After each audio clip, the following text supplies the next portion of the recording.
My name is Evelyn Parker, and I was 62 years old the night my birthday nearly became the end of me. I remember the glow of the candles, the quiet hum of the restaurant, and the warmth of my son sitting across from me. But what I remember most is that glass of red wine. It should have been a simple toast, a celebration of life, of family, of the years behind me and the years still ahead. Instead, that glass held a secret that almost stole everything I had. A folded note slid toward me, as if out of nowhere, carrying 5 words that would change the course of the evening. Don't drink that.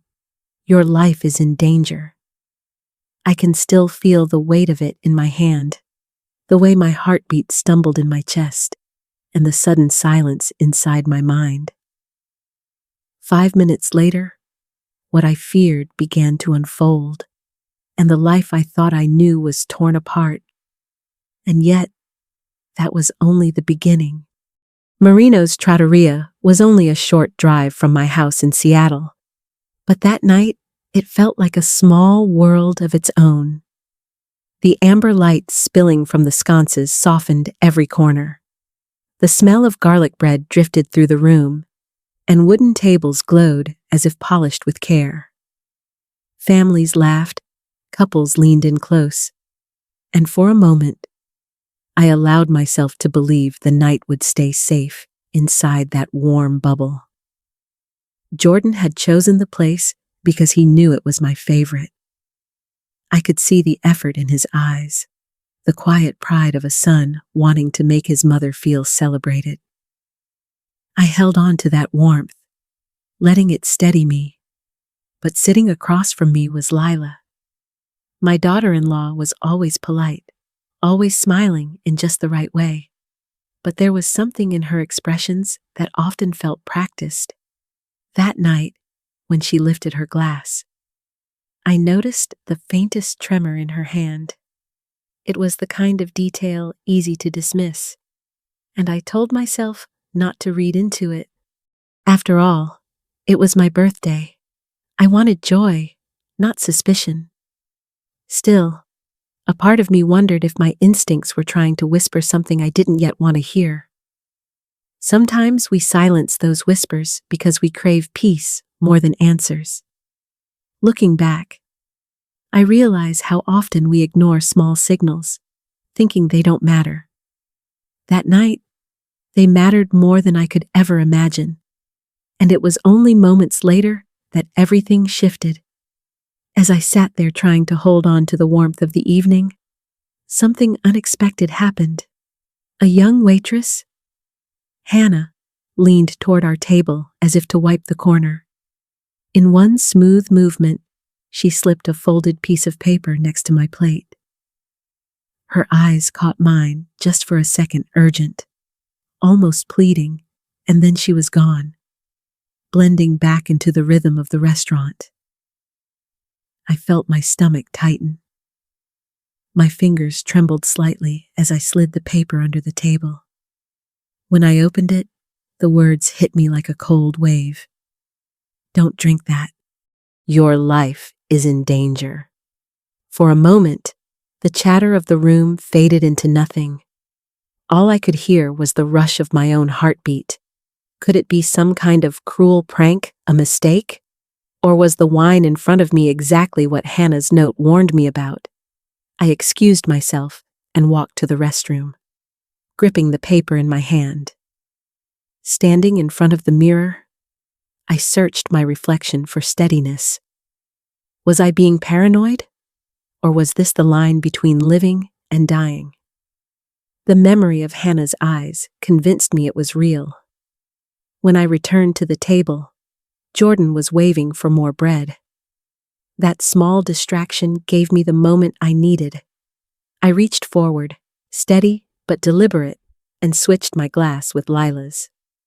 My hands looked calm, but inside my chest, my heart pounded like a drum. I told myself to act as if nothing had changed, but the world had already tilted. I knew that in the next few minutes, the truth would reveal itself one way or another. And what came next would haunt me forever. After I switched the glasses, I tried to steady myself, to pretend nothing had changed. My son was chatting about work, his voice warm and steady, but I barely heard him. My eyes stayed fixed on Lila. At first, everything appeared perfectly normal. She lifted her glass, took a sip, and even smiled faintly as if nothing at all was wrong. For a brief moment, doubt crept in. Maybe I had overreacted. Maybe Hannah's warning was some strange mistake. I wanted so badly for that to be true. But then, almost like a clock starting its countdown, the signs began.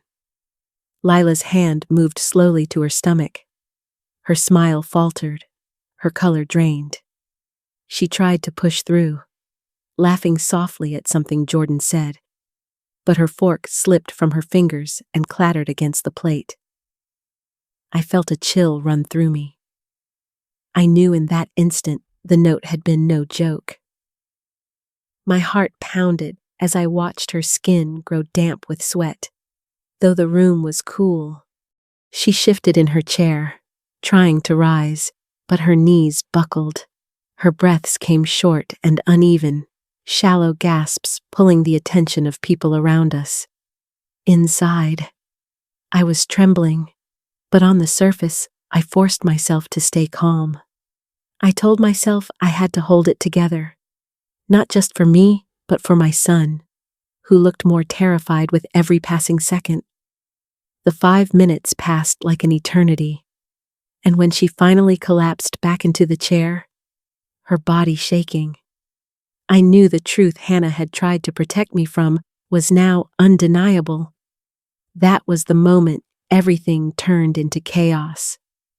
The sound of silverware and laughter around us turned into shouts and hurried footsteps. Chairs scraped against the floor as people rushed to see what was happening. I remember hearing someone call for help, and in that strange calm that comes in moments of crisis, I found my own voice asking for an ambulance.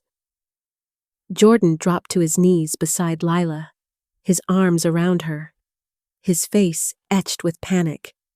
I sat frozen for a moment, gripping the edge of the table so tightly my hands ached. I could hardly breathe, not because I didn't know what was happening, but because deep down, I already did. When the paramedics arrived, the restaurant seemed to split open. Red and blue lights flashed across the windows, and in minutes, we were being rushed into the back of an ambulance. I sat beside my son as he clung to his wife's hand, begging her silently to stay alive. I kept my gaze fixed on the stretcher, but inside, my thoughts were spiraling. That glass had been meant for me. I wanted to tell Jordan, but how could I? He was already breaking apart. I couldn't hand him the unbearable truth in that moment. As the siren wailed and the city streets blurred past, I pressed the folded note deeper into my pocket. It felt like both a curse and a lifeline. I knew I would need it soon, but not yet. When we finally reached the hospital, the sterile lights and sharp scent of disinfectant pulled me into the next chapter of this nightmare. The waiting room at St. Vincent Medical Center felt like a place where time moved differently. Jordan paced in tight circles, whispering to himself that maybe it was food poisoning, maybe an allergic reaction, maybe anything but what it really was. I sat stiff in one of those hard plastic chairs, the folded note burning like fire in my pocket. When the doctor finally approached us, his face told the truth before his words did. He explained that Lila's blood work showed extremely high levels of digoxin. I knew what that meant. It wasn't food poisoning. It wasn't a mistake. Someone had put it there on purpose. The realization hit me like a punch. The poisoned wine had not been meant for Lila. It had been meant for me. I felt the weight of months of subtle manipulation crash down all at once. I remembered how Lila had been planting small doubts in Jordan's mind, telling him she thought I was getting forgetful. That maybe I was repeating myself more often. That perhaps we should consider long-term care just in case. I remembered her showing him articles about dementia. Her gentle corrections when I stumbled on a word. Her suggestions that she could help manage my finances so I wouldn't have to worry. At the time, I brushed those things aside, trying not to take offense. But now, I saw the pattern clearly. She had been laying the groundwork for this moment, weaving a story where my decline seemed inevitable and her control seemed natural. I reached into my pocket and pulled out Hannah's note. I knew I couldn't hide the truth from Jordan any longer. As he read the words, I watched the color drain from his face. In that moment, his world began to crumble just as mine had. And yet, even then, I sensed there was more we hadn't uncovered. Detective Naomi Brooks met us the next morning. She had that calm authority that comes from seeing too much of life's darker corners. She explained that when they searched Lila's belongings, they found several pill bottles with the labels scratched off. The lab would test them, but the signs already pointed in one direction. Later that day, the detective arranged for me to meet the waitress who had slipped me the note. Hannah looked younger than I expected, barely in her 20s, with eyes that carried both fear and determination. She apologized for startling me at the restaurant, but she said she had no choice. I asked her why she did it, and her answer chilled me. She told me she recognized Lila not as Jordan's wife, but as a woman she had seen before. 2 years earlier, Hannah's grandmother had been in a care facility. A caregiver there had gone by the name Lila Grant, the same face, the same eyes. Hannah said her grandmother had been healthy, sharp-minded, until she suddenly began to decline. Within 6 months, she was gone. They said it was heart failure, but Hannah never believed it. She remembered the teas, the soups, the vitamins that caregiver always insisted her grandmother take. Listening to her, I felt the room tilt. Every uneasy moment I had brushed aside the herbal teas, the homemade meals, the vitamins Lila gave me when I was tired, came rushing back like pieces of a puzzle finally snapping into place. Hannah admitted she had followed Lila to Marino's because she was afraid it was about to happen again. She said she couldn't stay quiet. Not this time.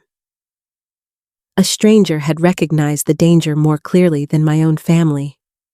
And in that moment, I realized Hannah's courage was the only reason I was still alive. But the hardest part was still to come facing Lila herself. When the detective told me Lila had regained consciousness, a part of me wanted to stay away forever. Yet another part knew I had to face her. If I didn't, the questions and doubts would keep circling inside me. Walking down the hospital corridor with Jordan at my side, my legs felt heavier with each step.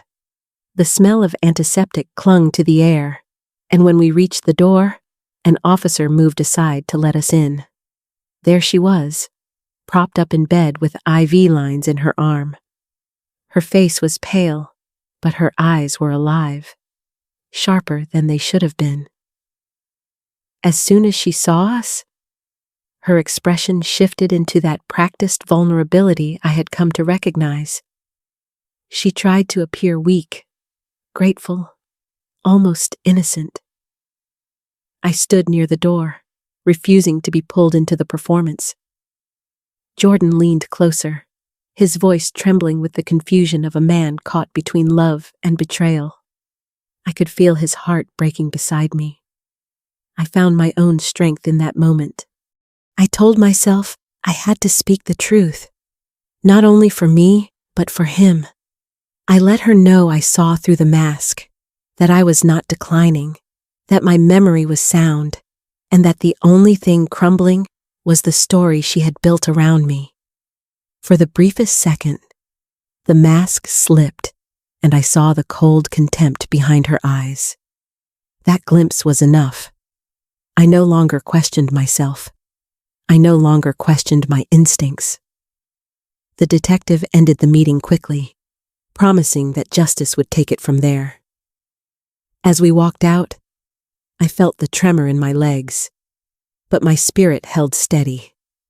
The confrontation was over, but the fight for truth was only beginning. The days that followed felt like moving through fog. Detective Brooks kept us updated as evidence piled up. The pill bottles from Lila's purse contained not only digoxin, but other heart medications. Investigators pulled her employment history and discovered troubling gaps filled with stories of elderly patients who had died suddenly under her care. Each case had once been dismissed as natural, but now the pattern was impossible to ignore. When the trial began, I felt my hands tremble as I prepared to testify. Reliving the night at Marino's under oath was like reopening a wound, but I refused to let fear silence me. Jordan testified too, and for the first time, I could see in his eyes that he fully understood the depth of the betrayal. Hannah also took the stand, her voice steady as she told the story of her grandmother's decline. The defense tried to frame Lila as overwhelmed, a caregiver who had snapped under pressure.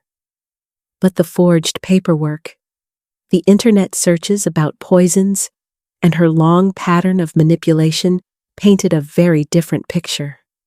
When the jury delivered their verdict guilty on all counts, the weight in my chest shifted. I didn't feel triumph, only a strange emptiness. Justice had been served, but nothing could give back the peace she had stolen. And so, I knew I had to begin a new chapter, one not built on fear, but on healing. After the trial, I couldn't bring myself to stay in the house where Lila had sat across from me so many evenings, offering soups and teas laced with her intentions. Every corner felt tainted, so I sold it and moved into a small cottage near Green Lake. The first morning there, I stood on the porch with a cup of coffee, listening to the birds and watching the mist rise off the water. For the first time in months, I felt something like peace. It was quiet, simple, and mine. Jordan began visiting every Sunday. At first, guilt shadowed his eyes, but over time, it softened into gratitude. We cooked together again, something we hadn't done since he was a boy, standing on a chair to stir pancake batter. Week by week, we untangled the knots Lila had tied between us. Healing wasn't instant, but it was steady. Each meal we shared, each walk along the lake, stitched back the bond that had almost been severed. I realized that rebuilding wasn't about pretending nothing had happened. It was about choosing to keep showing up for each other despite it all. Still, my journey wasn't complete. There was a deeper meaning waiting to surface. Looking back, I realized that surviving wasn't only about escaping danger. It was about reclaiming my voice, my worth, and my place in the world. At 62, I discovered that age doesn't mean weakness. It means wisdom, resilience, and the courage to see through lies. For months, Lila tried to make me doubt myself. She planted little seeds, suggesting that my memory was slipping, that I was repeating myself, that maybe I needed help managing my own life. Those whispers were designed to make me surrender control. But what I learned is this: when someone chips away at your sense of reality, that inner voice becomes your strongest ally. I began to trust that voice again. I stopped dismissing the quiet nudges of intuition, and with every choice I made to honor my instincts, I felt stronger. I also thought of Hannah, so young, yet brave enough to act when it mattered. I wanted to honor her courage, so I helped her with tuition for nursing school. It felt right, as if turning a legacy of pain into something healing. My journey was still unfolding, but I finally understood its deeper meaning. I had survived. Yes. But more than that, I had reclaimed my life. Today, I wake up each morning with a choice to live free, clear-minded, and unafraid. That is my quiet victory over the lies that once tried to silence me. I choose peace. I choose strength. And I choose to keep listening to the voice inside me that saved my life. If my story reminded you to trust your own instincts, let me know in the comments. Write "Trust your gut" and tell me what city you're watching from. Share this with someone who might need it, and subscribe for more true stories of resilience and survival.